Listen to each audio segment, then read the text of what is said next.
Hi guys, so today the colors used were the Van Dyke Brown, Burnt Sienna, Titan Buff, Burnt Orange, Payne's Gray, Cobalt Blue, Teal, the DecoArt Satin Enamel White, the Golden Fluid Copper, and the Fluid Indian Yellow.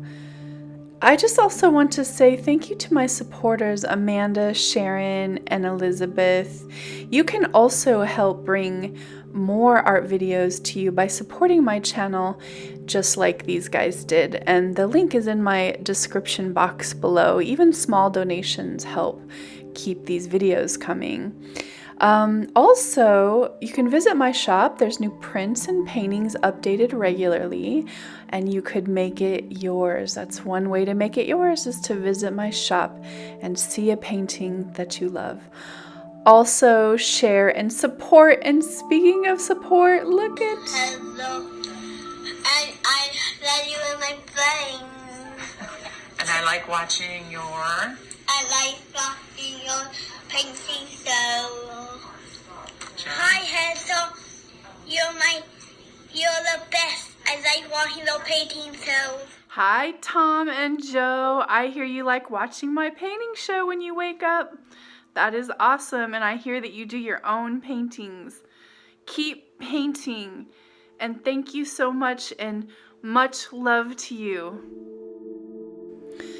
That's so sweet and just totally heartwarming to me to know that I'm influencing children to be creative. And I mean, I love influencing adults too, but like, children are so amazingly close to their source. They're just little pieces of God, and you know, they're just little sponges. So it's really, really cool to know that I'm, you know, creating inspiration in a child, and I love that. So that was like the heartwarming video for the day. And I just, of course, with permission, had to share that with you guys. So this painting is really interesting, and I wanted to do it this way. You can see I'm doing a straight pour and then going into a little ring pour at the end.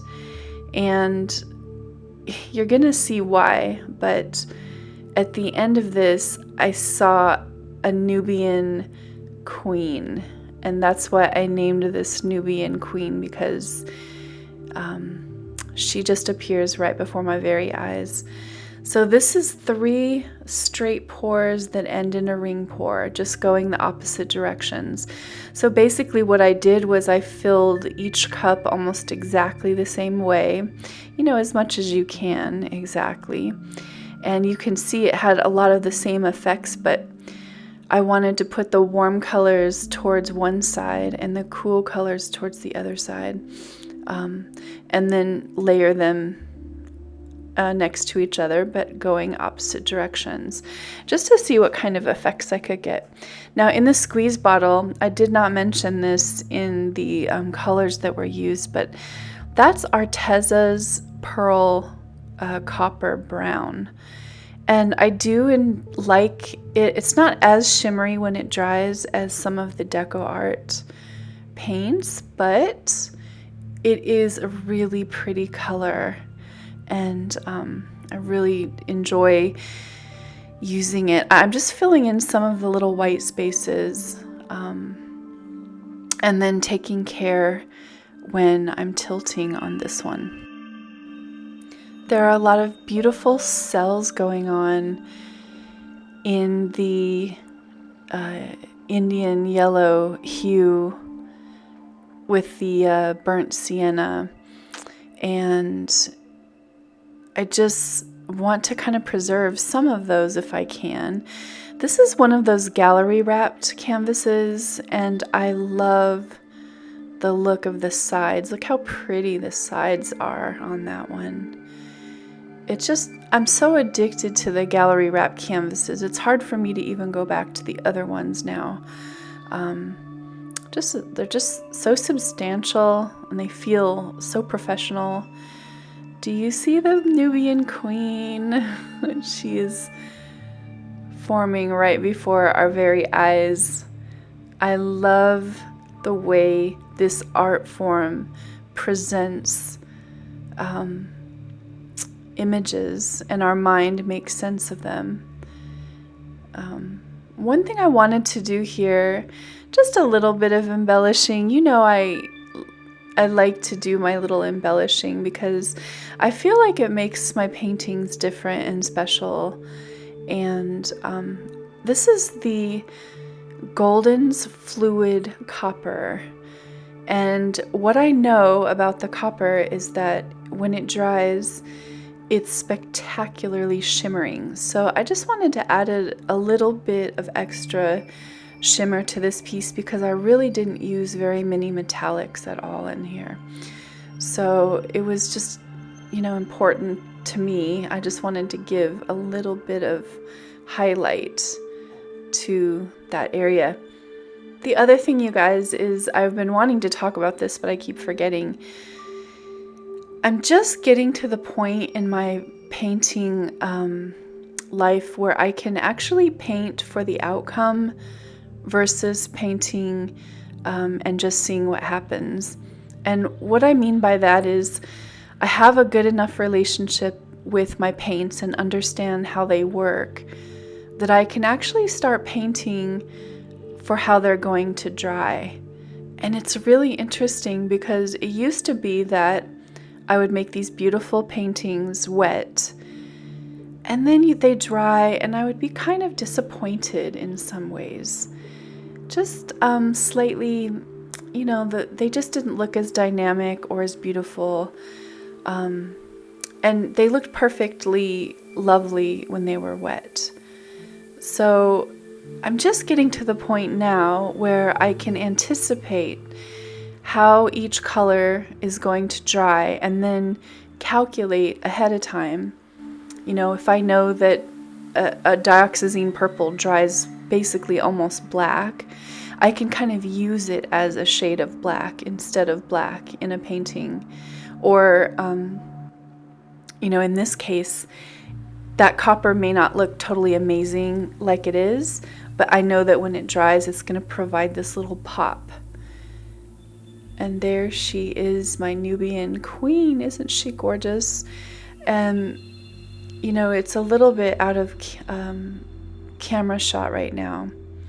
But I'm just adding a few more lines of copper because I put it in her hair, in the back of her long, beautiful hair right there. And I just wanted to add a little embellishment at other points in the painting to create a sense of completion and composition so it doesn't feel like an afterthought. Maybe you don't see a Nubian Queen in there. It would be interesting to see what it is that you see in this painting. But I see a beautiful queen, and she's kind of looking down, and she is wearing, it's hard to tell in this picture exactly, but she's, you know, she has her dreads or her hair piled extremely high up on her head, and see her robe, she's kind of looking down. I pulled out my airbrush because I wanted to get a little bit more flow to the painting, just some little flowy details. And airbrush is a great way to do that. You guys always ask which one I use, and I honestly just got a used one from an old cake decorator. But actually, my friend Miriam with Miriam's Nature just put out a video on the airbrush she uses for alcohol ink and her setup. It's a great video, and it will work great for acrylic pouring as well. So I suggest you go and watch that video. I'll leave a link in my description box to her channel. So I just used my airbrush and just created these little beautiful waves, and this is the wet painting. And just to reiterate, it is gorgeous, but I also really made a point, and have been making a point, to paint for the final result versus painting for the wet results. And when you start shifting your mind around that, you develop a relationship with your paints, and you begin to know how they're going to react and what they're going to do when they dry, your paintings begin to elevate to a new level. And this is truly how I feel about my artwork lately. Look at those pretty cells, and I love the colors. And there's my Nubian Queen right there, and look at her dried. So I'm just so excited by the dried results, and it just keeps showing up. The thought processes that I'm using to understand my paints and how they look when they are dried. She will be for sale in my shop this week, or if you're interested, you can contact me now. You'll have to wait for varnishing, but I have a feeling that once she's varnished, she's going to be even more amazing. Look at how pretty, and look at how that copper shines. Just really, really gorgeous. Really special. Thanks so much for watching, you guys, and I cannot wait to make more art videos just for you. Don't forget to subscribe and hit all notifications so I can make more art videos just for you.